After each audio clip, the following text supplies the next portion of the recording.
Hello everyone, today I'm going to show you how to fix Facebook only showing old posts.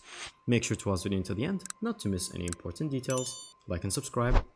All you have to do is to exit Facebook, and then make sure that you exit all the other apps that might have been open.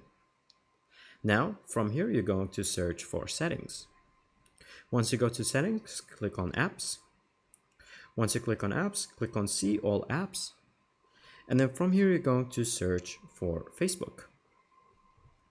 Once you search for Facebook, you're going to click on the storage and cache button that is going to be right here, the third option. Then you're going to click on clear cache. Once you click on clear cache, you're going to go back.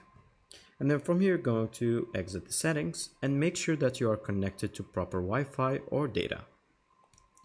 Once that is done, you're going to then search for the Play Store.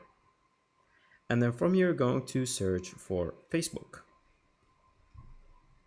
Once you search for Facebook and click on it, if it shows update instead of this blue button that says open, then make sure to click update so that you are on the latest version of the application. And so once you open it back again, then it's going to be fully updated with all the newest posts. And that's pretty much it. Thank you guys for watching. See you next time. Bye bye.